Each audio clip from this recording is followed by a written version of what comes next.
Here's Lester Holt. Good day, everyone. On this first full day of the Biden administration, the president now speaking at the White House about his plans to confront the COVID crisis. Let's listen. Activities. And a special thanks to the members of the National Guard from around the country. It was an unprecedented situation. Hope will never have to be renewed again. And everyone handled with the most professionalism and duty and honor that you could be expected. The president, as commander-in-chief, I always respect and revere their service and that of their families. But now to today's announcement. Vice President Harris and I were joined by members of our COVID-19 team, response team, Dr. Tony Fauci, our chief COVID medical advisor, Javier Becerra, our nominee for Secretary of Health and Human Services, Dr. Vivek Murthy, our nominee for Surgeon General, Dr. Rochelle Walensky, she's going to be the director for the Centers for Disease Control and Prevention, and Dr. Marcelo Nunez-Smith, who will be leading our equity work and the COVID response, and Jeff Zients and Natalie Quillen, who are managing this whole effort. Yesterday, during my inaugural address, I offered a salient prayer and a silent prayer. It was both salient and silent. I thought it was important that people understand what had happened, that we all pay tribute to our prayers for those 400,000 Americans who've lost their lives in this pandemic. On Tuesday, Jill and I, Kamala and Doug, we stood at the reflecting pool in front of the Lincoln Memorial and joined Americans all across the country to remember those 400,000 moms and dads, husbands and wives, children, sons, daughters. And I said at that moment that to heal, we must remember. To heal, we must remember. It's important to do that as a nation. We must also act, though, not just remember. Yet for the past year, we couldn't rely on the federal government to act with the urgency and focus and coordination we needed. And we have seen the tragic cost of that failure. 3,000 to 4,000 deaths per day. To date, more than 24 million Americans, 24 million Americans have been infected. To put that in context, America makes up 4% of the world's population, but 25% of the world's confirmed COVID-19 cases and only 20% of all the COVID-19 deaths, when we have 4% of the world's population. The pandemic has disproportionately impacted on blacks, Latinos, and Native Americans, who are about 4 times as likely to be hospitalized and nearly 3 times more likely to die from the COVID-19 pandemic than white Americans. Hospitals are out of beds. Businesses are closed for good. Schools are caught in between. And while the vaccines provide so much hope, the rollout has been a dismal failure thus far. So I understand the despair and frustration of so many Americans and how they're feeling. I understand why many governors, mayors, county officials, tribal leaders feel like they're left on their own without a clear national plan to get them through the crisis. Let me be very clear. Things are going to continue to get worse before they get better. The memorial we held 2 nights ago will not be our last one, unfortunately. The death toll will likely top 500,000 next month. The cases will continue to mount. We didn't get into this mess overnight, and it's going to take months for us to turn things around. But let me be equally clear. We will get through this. We will defeat this pandemic. And to a nation waiting for action, let me be the clearest on this point. Help is on the way. Today, I am unveiling a national strategy on COVID-19 and executive actions to beat this pandemic. This plan reflects the ideas I set forward during the campaign and further refined over the past 3 months. It consists of my transitions teams, the task force, Tony Fauci and the team here today and other experts put this plan together. Our national strategy is comprehensive. It's based on science, not politics. It's based on truth, not denial, and it's detailed. You can review this entire plan by going to whitehouse.gov. It is so detailed, it is over It's 198 pages in complete detail what we're going to do. Our plan starts with mounting an aggressive, safe, and effective vaccination campaign to meet our goal of administering 100 million shots in our first 100 days in office. We're on day 1. This will be one of the greatest operational challenges our nation has ever undertaken. And I'm committed to getting it done. We're committed to getting it done. And as I explained last week, we'll move heaven and earth to get more people vaccinated for free and create more places for them to get vaccinated, to mobilize more medical teams to get shots in people's arms, and to increase vaccine supply and get it out the door as fast as possible. Yesterday, we got started. We directed the Federal Emergency Management Agency, FEMA, to start standing up the first federally supported community vaccination centers with the goal of standing up 100 centers within the next month. The Centers for Disease Control and Prevention will launch the federal pharmacy program to make vaccines available to communities in their local pharmacies, beginning early, I think it's by the 7th or 8th of February, but in very early February. We'll also task the Department of Health and Human Services to prepare and expand the pool of medical professionals who can administer the vaccine, and to ensure we have enough vaccinators, the people doing the vaccines, to meet the nation's needs, and quickly. In addition to this effort, our administration will be asking Congress to fund for the funds to grow the public health workforce.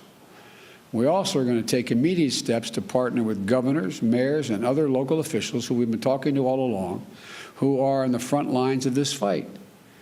We directed FEMA to establish a COVID response liaison for each state, which means every state will have a point person at the federal level to maximize cooperation between the federal government and the states, and where it falls short, to be made known about it, be made known immediately. This is a model we used to respond to Hurricane Sandy, which I was deeply involved with. And in just a few moments, I'm going to sign a declaration to immediately begin reimbursing states 100% for the use of their National Guards to help COVID relief efforts, something Democrats and Republican governors alike have called for. But the brutal truth is, it's going to take months before we can get the majority of Americans vaccinated. So, while we increase vaccinations, we're going to take steps necessary now to slow the spread of the disease as well. One of our 100-day challenges is asking the American people to mask up for the first 100 days, the next 99 days. The masks have become a partisan issue, unfortunately, but it's a patriotic act. But for a few months to wear a mask, no vaccines, the fact is that they're the single best thing we can do. They're even more important than the vaccines because they take time to work. And if we do this as Americans, the experts say by wearing a mask from now until April, we'd save more than 50,000 lives going forward, 50,000 lives.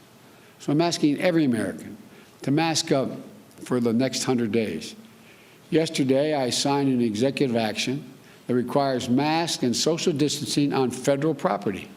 Today, we'll be signing additional executive action to extend masking requirements on interstate travel, like on trains, planes, and buses. And in light of the new COVID variants that you're learning about, we are instituting now a new measure for individuals flying into the United States from other countries. In addition to wearing masks, everyone flying to the United States from another country will need to test before they get on that plane, before they depart, and quarantine when they arrive in America. Our national plan launches a full-scale wartime effort to address the supply shortages by ramping up production and protective equipment, syringes, needles, you name it. And when I say wartime, people kind of look at me like wartime. Well, as I said last night, 400,000 Americans have died. That's more than have died in all of World War II. 400,000. And this is a wartime undertaking. Today, I'm signing an executive action to use the Defense Production Act and all other available authorities to direct all federal agencies and private industry to accelerate the making of everything that's needed to protect, test, vaccinate, and take care of our people. Well, we've already identified suppliers, and we're working with them to move the plan forward. Now, look, our strategy includes a plan to safely reopen schools and businesses while protecting our workers. Today, we're directing the Department of Education and the Department of Health and Human Services to immediately provide schools and communities with clear guidance and resources to safely reopen the schools and child care centers. We're putting, and by the way, when you do that, think of all the people who can get back to work, be able to get back to work, all the mothers and single fathers who are staying home, taking care of their children.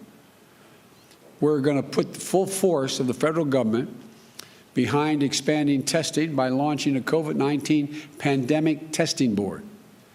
This effort will ensure that we get testing to where it is needed and where it's needed most, helping schools and businesses reopen safely and protecting the most vulnerable, like those who live in long-term care facilities. And for the millions of workers, many of whom are people of color, immigrants and low-wage workers, who continue to put their lives on the line to keep this country going through the pandemic, I'm calling for the enforcement of a more stringent worker safety standards so that you are better protected from this virus while you have to continue to work to protect the rest of us. Our plan also protects those most at risk and works for everyone of all races and in urban and rural communities alike. Today, I'm formalizing the Health Equity Task Force that we announced in the transition, led by the brilliant Dr. Marcella Nunez-Smith, who is going to ensure that equality is at the core of every decision we make. That includes addressing vaccine hesitancy and building trust in communities, as well as fighting disinformation campaigns that are already underway. Above all, our plan is to restore public trust. We will make sure that scientists and public health experts will speak directly to you. That's why you're going to hear a lot more from Dr. Fauci again. Not from the president, but from the real, genuine experts and scientists. We're going to make sure they work free from political interference and that they make decisions strictly based on science and health care alone, science and health alone, not what the political consequences are.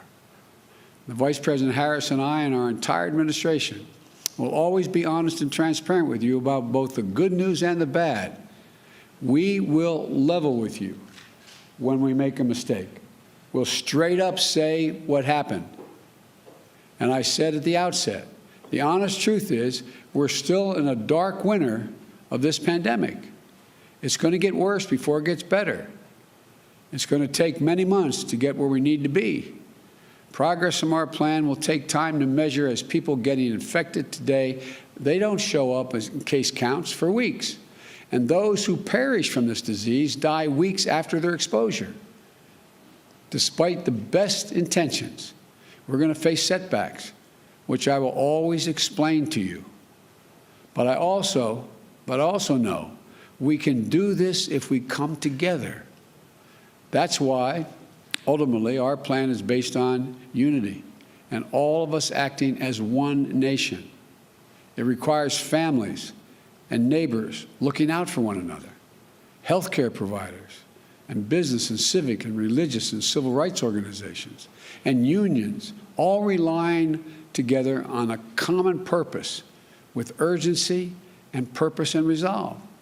It requires reasserting our global leadership, which is why I took an action yesterday for the United States to rejoin the World Health Organization and to reestablish our global pandemic office in the National Security Council. It requires Congress coming together to provide the necessary funding in the COVID relief package and the American Rescue Plan that I will soon be sending to the Congress. I know these bold, practical steps will not come cheaply, But failing to do so will cost us so much more dearly. I look forward to working with members of both parties in the Congress. We're in a national emergency, and it's time we treat it like one, together with a national plan as the United States of America.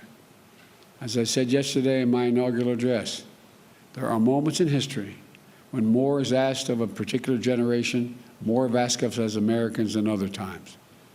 We are in that moment now. History is going to measure whether we're up to the task. I believe we are. The American people have given so much already, but I believe they're ready to set big goals and pursue them with courage, conviction, and honesty, because the health of the nation is literally at stake. It's not hyperbole. I'm convinced the American people are ready as well to spare no effort, no expense to get this done. What could be more important? The more people we vaccinate and the faster we do it, the sooner we can put this pandemic behind us, and the sooner we can build our economy back and build it back better and get back to our lives and to our loved ones.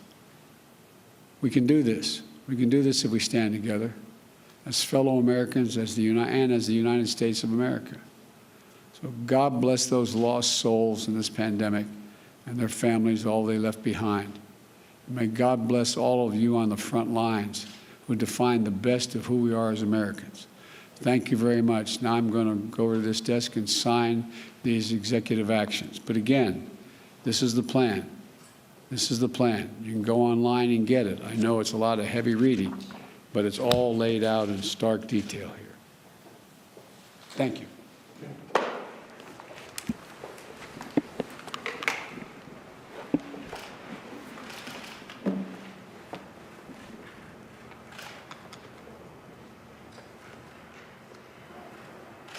This executive order I'm signing is strengthening the supply chain.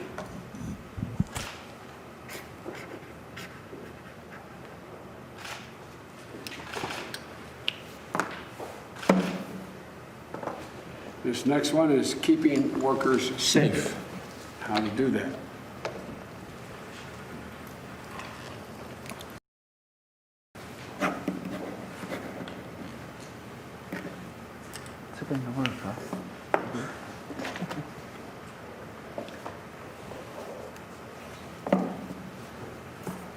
This next one is ensuring equitable response.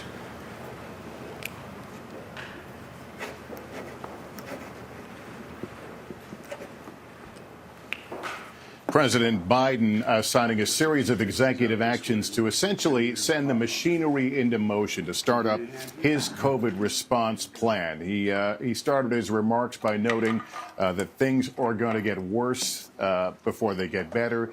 He says that deaths will likely top 500 to 500,000 next month, but insisting that we can get through this as a nation, acting as one nation.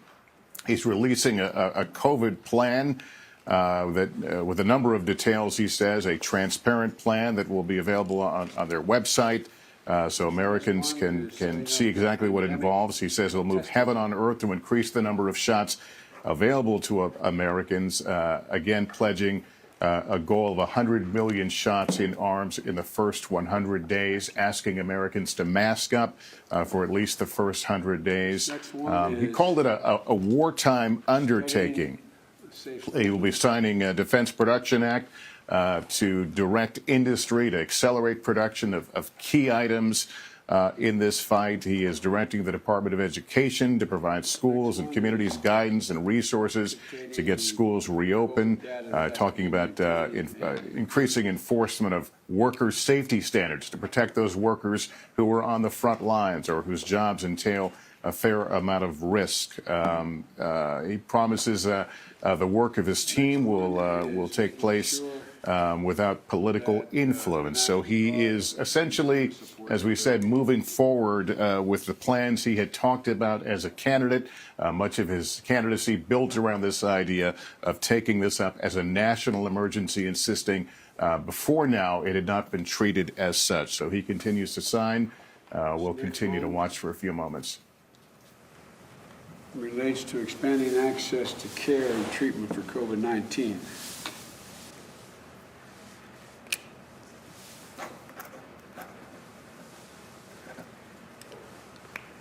And the last one is as we watch the president continue to sign, let's bring in Kristen Welker now, our chief White House correspondent. Kristen.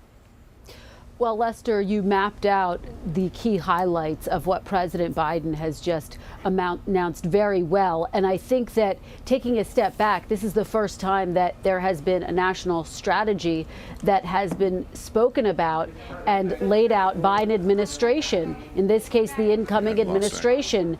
And core to it, Lester, is this idea, according to President Biden, of restoring trust. And so you saw him there hold up his national strategy and urge people to go on the website and read it for themselves. Transparency, that is another key to this, as he vowed to expand testing, to have more testing sites, to use the Defense Production Act so that there could be more resources put to the supply chain to get the vaccine rollout going. This is a critical first test for President Biden. This was the core of his campaign promise to Americans, that he would defeat this virus, that he would stop the spread. And so these are the first steps that he's taking, these 10 executive actions, followed by a series of executive actions that he signed yesterday. It is also worth noting, Lester, that President Biden called on Congress to act. He has put forward a $1.9 trillion COVID relief package, and it's critical, he says, in order to get the full funding that he needs for the vaccine rollout and the vaccine effort. And we already know that some Democrats and several Republicans have said they're not going to be able to get on board with something that has a price tag that big, that $1.9 trillion that includes billions of dollars in aid to state and local governments, as well as billions of dollars for the vaccine rollout. President Biden calling for unity. The question is, will he be able to get it through his legislative policies? Lester. All right, Kristen Welker, thank you. Let me bring in NBC News medical correspondent Dr. John Torres. John, a number of things to chew on. One is that, if I understand it right, the president essentially saying that people flying into the country need to first be tested and then immediately go into quarantine upon arrival. How big a deal is that? You know, Lester, that's actually a pretty big deal, because what he's talking about is that number he gave out, which to me I think is the most daunting number of his whole press conference he had there, that we're 4% of the population, we're 25% of the cases, and we're 20% of the deaths. So we're trying to keep that under control. One way to do that is to keep travel open, but at the same time protect travel and protect people here. And that means testing them before they come here, making sure they're negative within a few days of coming here. And then once they come here, following the CDC guidelines for quarantining, which means either testing in 7 days or not testing in 10 days of quarantine, to make sure they don't spread it at that point. And that's extremely, extremely important. One of the other things I think he talked about, to me, was a highlight for the conversation, is the fact that coordination among states. Not only is that going to come to play with the travel itself, but also getting that state coordinator at the federal level, because states I've talked to have said that's probably the biggest issue. We're asked to do a lot of things, but we're not given the support to do those things, Lester. And I think that is going to show, as these months go on, he's talking about, and show a huge benefit in getting this under control. Yeah, he also talked about directing the Department of Ed, HHS, to help fund schools and get kids back in the classroom. Any idea what sort of things we'd be talking about that would create an environment that kids could go back in many places? You know, I think it's a few things, because up until now we have said, okay, it's up to the states and even the local districts to try and get this under control. Here are some guidelines that the CDC has put out, but they haven't gotten that support. And those guidelines entail a few things. One, making sure kids wear masks, staff wear masks, there's lots of hand washing. That's a bit easier to do, but also at the same time, staggering students, that might be a little bit difficult, and getting the ventilation in the buildings under control so we don't spread it as much. That takes money, and that takes experts coming in to help them do that. And I think in cases like this, they're saying, hey, here are the guidelines, but beyond the guidelines, we're going to give you the support you need to implement those guidelines. And then probably the bigger thing is the vaccine. They're accelerating testing the vaccine in the older teenagers, and hopefully they get through that, and maybe even some of the younger kids, before they return in the fall. And experts I've talked to over the last couple of days said that's the goal, to get them vaccinated so they can get back to school in the fall. For younger children, will probably take a little bit longer, but President Biden is saying we're certainly going to put a lot of effort behind that to get these things ramped up as quick as we can.